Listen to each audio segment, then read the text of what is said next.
Oui, Madame la présidente, Madame la ministre, alors que l'intelligence artificielle fait la une des journaux, nos maires et nos policiers municipaux sont bloqués à l'âge du papier quand il s'agit de dresser des contraventions locales. Le responsable de cette situation absurde, notre code de procédure pénale qui n'a pas fait sa mise à jour 2.0. Nos lois et règlements interdisent en effet d'avoir recours à une procédure informatisée quand il s'agit d'infractions à des arrêtés municipaux pris au titre du pouvoir de police du maire. Nous prenons tous ici l'efficacité du service public. Comment peut-on alors accepter que nos élus locaux et nos policiers municipaux perdent un temps précieux à rédiger à la main des PV et les rapports qui les accompagnent? Mais ce n'est pas tout.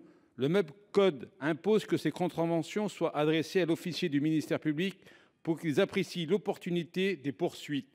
Dans la pratique, ce dernier est débordé et finit généralement par les classer sans suite. Les conséquences sont bien réelles. Perte de motivation de nos agents et de nos élus municipaux, perte de confiance de nos concitoyens dans leurs institutions et renforcement du sentiment d'impunité des fauteurs de troubles pouvant les amener à récidiver ou à commettre des infractions encore plus graves. Et il existe une solution simple à ce problème, élargir la procédure de l'amende forfaitaire à ce type d'infraction. Madame la ministre, le gouvernement compte-t-il s'y atteler?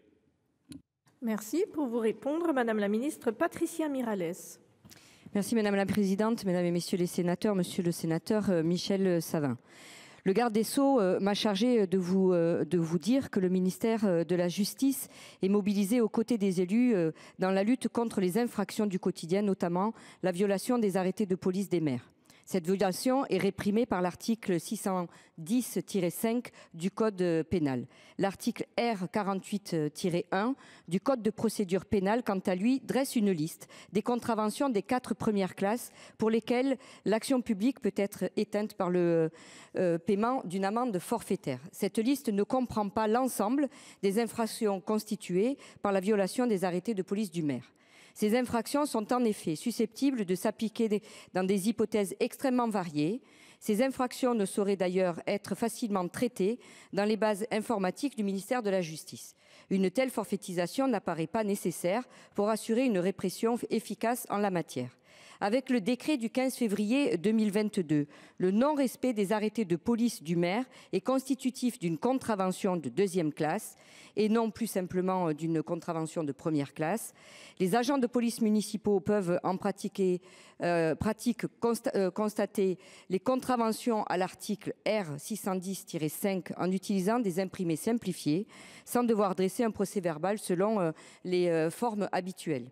L'article R610-5 du Code pénal s'applique lorsqu'il n'existe pas d'infraction relevant du droit pénal, emportant des sanctions plus sévères et qui sont souvent forfaitisées. À ce titre, le décret du 15 février 2022 dispose que sont désormais punis de l'amende prévue par les contraventions de 4e classe plusieurs faits tels que le non-respect portant atteinte à la libre circulation sur la voie publique, l'ouverture d'un point d'eau incendie ayant pour effet d'entraîner un écoulement d'eau, la violation des décrets et arrêtés de police qui réglementent la consommation d'alcool et la circulation des personnes dans certains lieux et à certaines heures.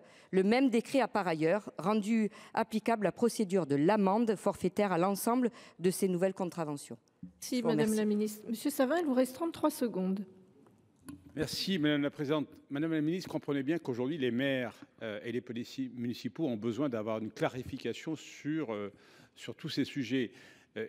Il n'est pas normal que lorsqu'un policier municipal ou qu'un maire dresse un PV, il ne soit pas suivi des faits. Ça donne un sentiment d'impunité qui crée des tensions dans nos communes et dans nos quartiers. Donc il est urgent de clarifier les choses. Alors vous nous dites que le gouvernement est mobilisé aux côtés des élus, je l'entends. Il faut que les choses soient bien claires et que les élus puissent demain pouvoir assumer leurs fonctions en toute sérénité. Merci. La parole est à Madame